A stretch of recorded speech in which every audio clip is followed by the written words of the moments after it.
آپ سن رہے ہیں کتاب تاریخ ابن خلدون، باب نمبر 18 فارس۔ سب ہیڈنگ طبقہ اولا ملوک فارس۔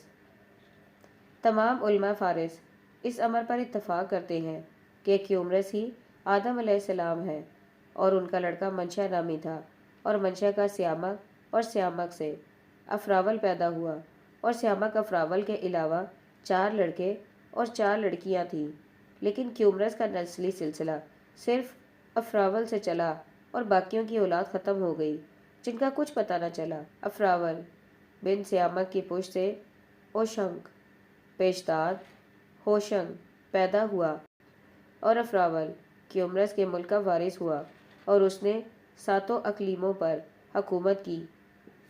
سب ہیڈنگ اوشنک بن عابر۔ طبری باروایت ابن کلبی کہتا ہے کہ اوشنک بن عابر ابن شالخ ہے، اور پھر وہی کہتا ہے کہ اہل فارس کا یہ دعویٰ اور خیال ہے کہ اوشنک آدم علیہ السلام کے 2 برس کے بعد پیدا ہوا، اور نوح علیہ السلام آدم علیہ السلام کے 2 برس بعد پیدا ہوئے۔ اسی بنا پر اہل فارس نے اوشنک اور نوح کو ایک شخص قرار دیا، لیکن اس نے اس سے اختلاف اور اس سے انکار کیا ہے کیونکہ اوشنک کی شہرت اس غلط واقعے کے مخالف ہے، اور بعض علماء فارس یہ کہتے ہیں کہ اوشنک پیشداد مہلائل ہے اور اس کا باپ افراول کینن ہے، اور سیامک انوش اور منشا شیشت، اور کیومرس آدم علیہ السلام ہے۔ سب ہیڈنگ کیومرس کے متعلق دوسری روایت۔ اور بعض علماء فارس یہ بیان کرتے ہیں کہ کیومرس کومر بن یافس بن نوح کو کہتے ہیں۔ یہ نہایت معمر اور بوڑھا تھا، اپنے باپ سے علیحدہ ہو کر جبل دا ماؤنڈ ملک تبرستان میں آ کر مقیم ہوا اور اس کا مالک بن بیٹھا۔ اس کے علاوہ فارس پر قبضہ حاصل کیا اور ایک عظیم الشان بادشاہ ہوا۔ اس نے بحالت حیات اپنے لڑکوں کو اطراف و جوانب کی طرف بھیجا اور انہوں نے بابل پر قبضہ کر لیا۔ کیومرس ہی نے سب سے پہلے شہر اور قلعے بنوائے اور گھوڑوں کو سواری کے لیے پسند کیا۔ یہ آدم کے نام سے موسوم کیا جاتا ہے۔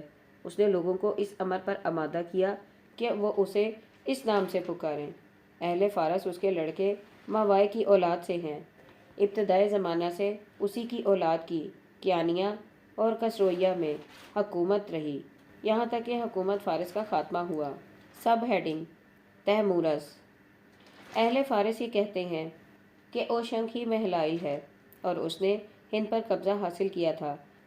اس کے بعد تیمورس بن انوجہان بن انکہد بن اسکہد بن اوشنک بادشاہ ہوا۔ بعضوں نے اسکہد کے بدلے نشداد لکھ دیا ہے، اور در حقیقت یہ تمام عجمی نام ہے، اور اسی وجہ سے اور نیوا سولن روایت منقطع ہونے کے سبب سے ہم اس کی صحت کے ذمہ دار نہیں ہیں۔ ابن کلبی لکھتا ہے تیمورس بابل کا پہلا بادشاہ ہے، اور اس نے 7 اقلیم پر حکومت کی، اور یہ اپنی حکومت میں نہایت نیک اور منصف تھا۔ اسی کے سن جلوس میں بیورسپ ظاہر ہوا اور اس نے مذہب صابیہ کی بنیاد ڈالی۔ Sub heading Jamshed. علماء فارس کہتے ہیں کہ تیمورس کے بعد جمشید تخت نشین ہوا، اور اس کے معنی ہیں شجاع یا شعاع شمس۔ یہ تیمورس کا حقیقی بھائی تھا۔ یہی 7 اقلیم کا بادشاہ تھا اور نہایت نیک سیرت اور عادل تھا، اور پھر کچھ عرصہ بعد ظالم اور جابر ہو گیا۔ اس کی موت سے 1 برس پہلے بیورسپ نے اس پر خروج کیا اور گرفتار کر کے آرے سے چیر ڈالا، اور بعض یہ کہتے ہیں کہ جمشید نے خدائی کا دعویٰ کیا تھا، اس وجہ سے اس پر پہلے اس کے بھائی استوبر نے خروج کیا لیکن ناکام رہا۔ تب بیورسپ اٹھا اور اس نے جمشید کی حکومت کا قلع کما کر دیا اور 700 برس تک حکومت کرتا رہا۔ ابن کلبی نے بھی ایسا ہی لکھا ہے۔ Sub heading ضحاک۔ طبری کہتا ہے کہ بیورسپ صحیح کو ازدحاک کہتے ہیں، جس کو عرب ضحاک کے نام سے موسوم کرتے ہیں۔ طبری بھی یہی روایت کرتا ہے کہ عجم کا یہ خیال ہے کہ جمشید نے اپنی بہن کا عقد اپنے خاندان میں سے کسی کے ساتھ کر دیا تھا اور اسے یمن کا حاکم مقرر کیا تھا۔ اس سے ضحاک پیدا ہوا۔ چنانچہ اہل یمن ضحاک کا نسب یوں بیان کرتے ہیں: ضحاک بن الوان بن عبیدہ بن اویج، اس نے اپنے بھائی سنان بن الوان کو مصر کا بادشاہ کر کے بھیجا تھا، جو ابراہیم علیہ السلام کا فرعون تھا۔ اور اہل فارس ضحاک کا نسب اس طرح لکھتے ہیں: بیوراس ضحاک بن رتیکان بن دیدوشناک بن فارس بن افراول، اور بعض اس کی مخالفت کرتے ہیں اور کہتے ہیں کہ اس نے ہفت کلیم پر بادشاہت کی۔ یہ ساحر اور کافر تھا، اس نے اپنے باپ کو مار ڈالا اور یہ اکثر بابل میں رہتا تھا۔ حشام کی روایت ہے کہ ضحاک جمشید کے بعد بادشاہ ہوا، یہی ابراہیم علیہ السلام کا نمرود ہے اور اہل فارس کا 9واں بادشاہ ہے۔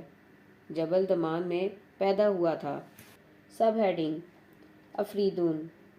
ضحاک نہایت مستعد اور بہادر تھا، اور جب اس نے ہند پر فوج کشی کی اور خود لڑائی پر گیا تو افریدون نے زمانہ عدل موجودگی میں اس کے ملک پر قبضہ کر لیا، اور واپسی کے وقت ضحاک اور افریدون میں لڑائی ہوئی۔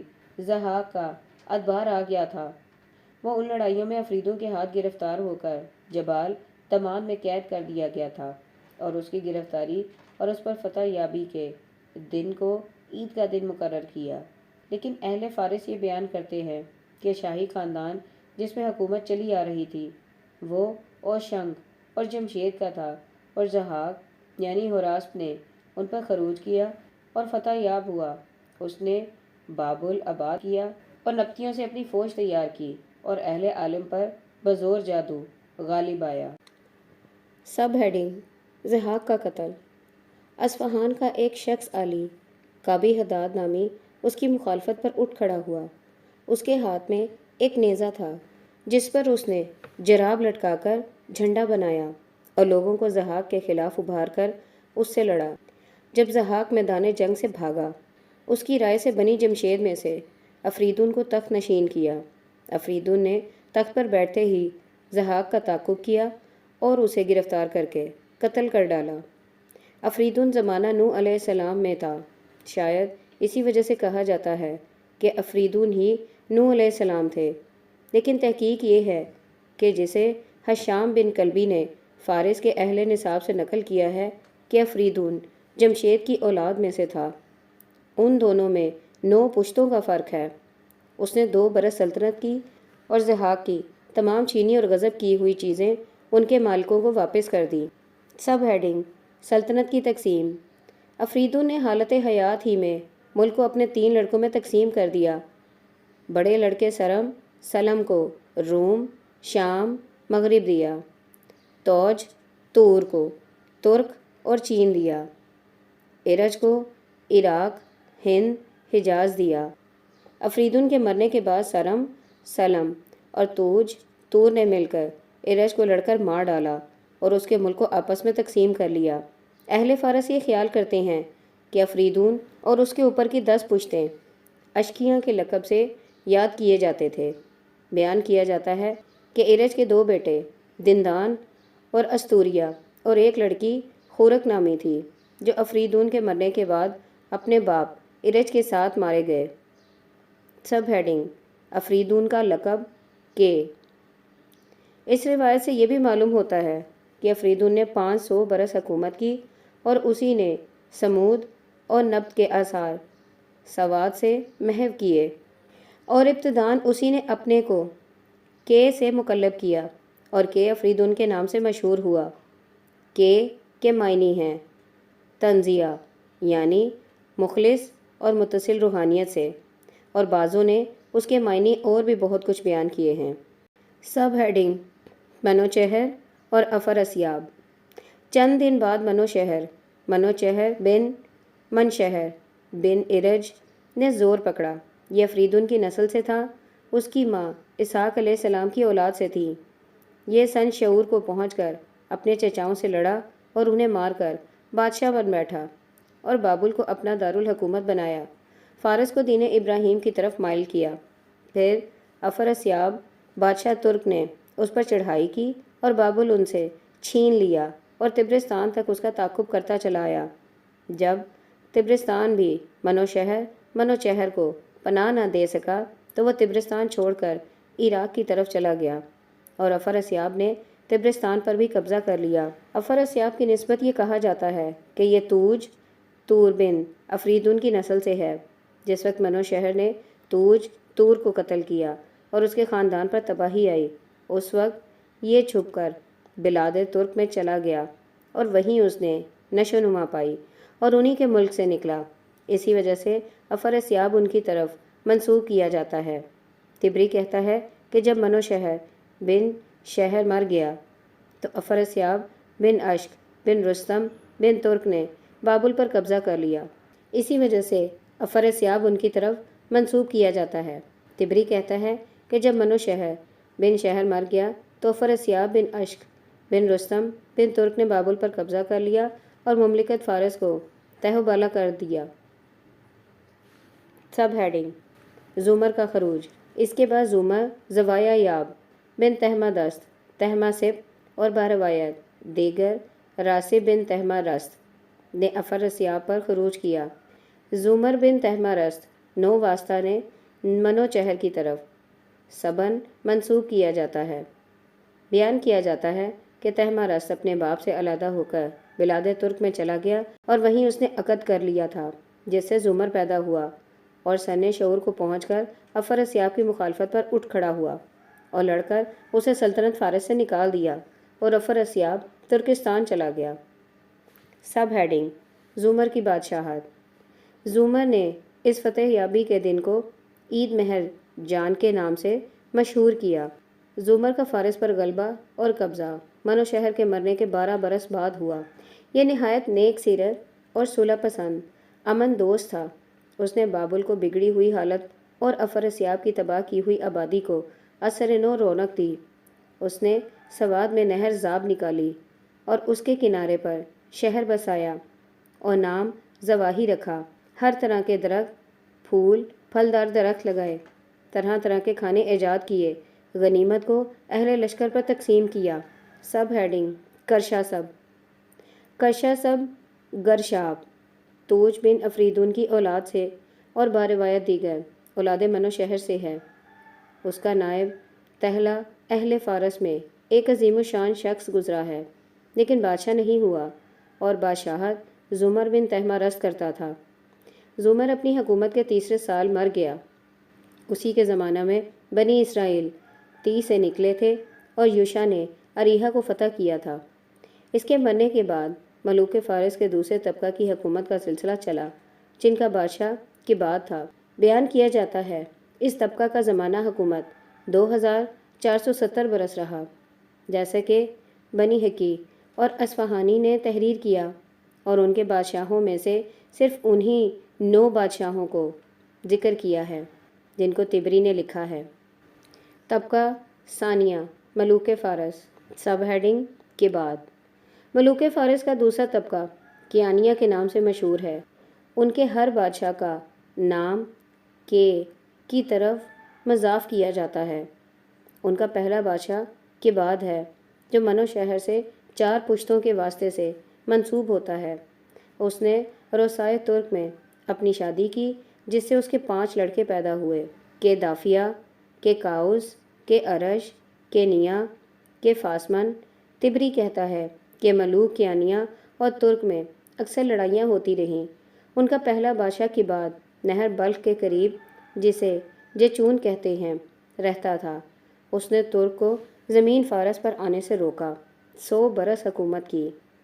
سب ہیڈنگ: کے کاؤس۔ اس کے بعد کے کاؤس بن کنیا بادشاہ ہوا۔ اس سے اور افراسیاب بادشاہ ترک سے بہت سی لڑائیاں ہوئیں، جس میں اس کا لڑکا سیاوخش مارا گیا۔ بیان کیا جاتا ہے کہ داؤد علیہ السلام کے زمانے میں تھا اور عمر زوالا دغار بادشاہ تبابا سے لڑنے کے لیے اس کے ملک گیا۔ جب عمر زوالا دغار نے اسے گرفتار کر لیا تو اس کا وزیر رستم بن دستان لشکر فارس لے کر یمن پر چڑھ گیا اور عمر زوالا دغار کو قتل کر کے کیکاؤس کو چھڑا لیا۔ طبری کی تحریر یہ شہادت دیتی ہے کہ کیکاؤس نہایت عظیم الشان بادشاہ تھا۔ اس نے اپنے لڑکے سیاوش کو تعلیم و تربیت کے لیے رستم بن دستان کے سپرد کیا۔ رستم سبہستان میں اس کا نائب تھا۔ اس نے سیاوخش کو گھوڑے کی سواری سکھائی اور لڑائی کی تعلیم دی۔ جب اس کی تعلیم و تربیت پوری ہو چکی تو باپ کے سامنے آیا اور امتحان میں پورا اترا۔ سب ہیڈنگ: سیاوخش بن کیکاؤس کا قتل۔ کیکاؤس کی بیوی آبرخ نامی دختر افراسیاب بادشاہ ترک اس پر عاشق ہو گئی۔ جب سیاوخش نے ملنے سے انکار کیا تو آبرخ نے کیکاؤس سے سیاوخش کی چگلی کر دی۔ کیکاؤس نے اپنے ہاتھ سے بیٹے کا قتل نامناسب خیال کر کے تھوڑی سی فوج دے کر افراسیاب سے لڑنے کے لیے بھیج دیا تاکہ اس کے ہاتھ سے مارا جائے، مگر لڑائی نہ ہوئی، صلح ہو گئی۔ کیکاؤس نے یہ خبر پا کر لڑنے کے لیے لکھا۔ سیاوخش بدعہدی کو برا سمجھ کر باپ کے خوف سے افراسیاب کے پاس چلا گیا۔ اس نے اپنی بیٹی سے اس کا بیاہ کر دیا۔ جب اسے حمل ٹھہر گیا تو اس نے جان کے خوف یا ملکی تقسیم سے اپنی بیٹی کے ذریعے سیاوخش کو قتل کروا ڈالا اور اپنی بیٹی کا حمل گرانا چاہا لیکن نہ گر سکا۔ اس کے بطن سے خسرو پیدا ہوا۔ کیکاؤس نے یہ سن کر اپنی بہو اور پوتے کو چرا کر منگوا لیا۔ سب ہیڈنگ: کیکاؤس کی فوج کشی و گرفتاری۔ بعض یہ کہتے ہیں کہ جب کیکاؤس کو اپنے بیٹے کے مارے جانے کی خبر ہوئی تو اس نے نامی سپہ سالاروں کے ساتھ فوجیں روانہ کیں جنہوں نے بلاد ترک کو خوب پامال کیا اور ابنائے افراسیاب کو قتل کیا۔ تبری کہتا ہے کہ کیکاؤس بلاد یمن پر چڑھ آیا تھا۔ امر زولا دغار نے ہمیر اور کہتان کو ساتھ لے کر اس کا مقابلہ کیا اور کیکاؤس کو شکست دے کر اسے گرفتار کر کے ایک کنویں میں قید کر دیا اور اس کے منہ پر ایک پتھر رکھ دیا۔ سب ہیڈنگ: کیکاؤس کی رہائی۔ اس کے بعد سجستان سے رستم کیکاؤس کو چھڑانے کے لیے آیا اور دغولا دغار کو شکست پر شکست دینے لگا۔ انجام کار رستم نے دغولا دغار سے کیکاؤس کے واپس لینے پر صلح کر لی۔ چنانچہ رستم کیکاؤس کو یمن سے چھڑا کر بابل واپس آیا۔ کیکاؤس نے اس احسان کے بدلے رستم کو تمام قوانین اور اطاعت شاہی سے آزاد کر دیا اور اس کے بیٹھنے کے لیے چاندی اور سونے کا ایک تخت بنوا کر اپنے تخت کے برابر رکھوایا۔ سجستان اور اباستان جاگیر میں دیے۔ یہ 150 برس حکومت کر کے مر گیا۔ سب ہیڈنگ: کاخیسرو بن سیاوخش۔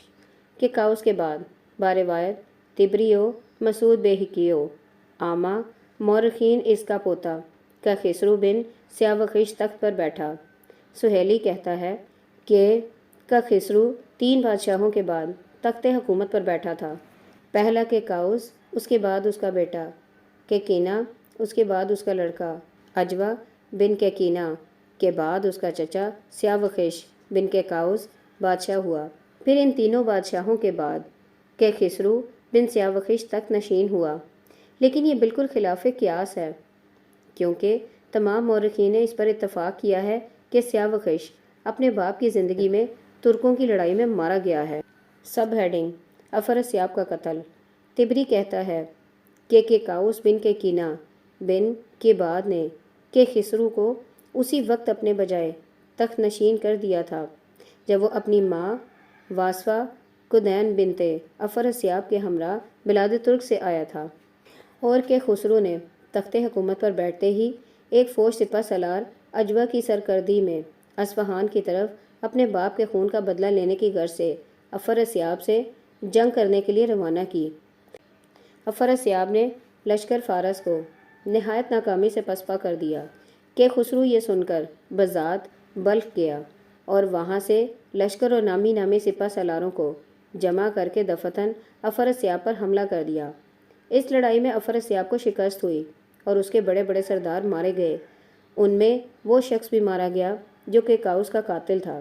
اس کے بعد افراسیاب نے صلح کی درخواست کی کہ خسرو نے اسے نامنظور کر کے لڑائی جاری رکھی یہاں تک کہ افراسیاب میدان جنگ سے بھاگا کہ خسرو نے اس کا تعاقب کیا اور آذربائیجان میں اسے گرفتار کر کے ذبح کر ڈالا اور اس کا تمام مال و اسباب لوٹ لیا۔ اس فتح میں اس کے ہمراہ شاہ فارس کے اوجن بن ہنیوش بن کیکاؤس ابن کیکینا بن کیباد بھی تھا، اور یہ تبری کے نزدیک کیہر اسف بہر اسف کا باپ ہے جو کہ خسرو کے بعد بادشاہ ہوا۔ جیسا کہ آئندہ بیان کیا جائے گا، اور افراسیاب کے بعد بلاد ترک میں جور اسف بن شر اسف برادر افراسیاب تخت پر بیٹھا۔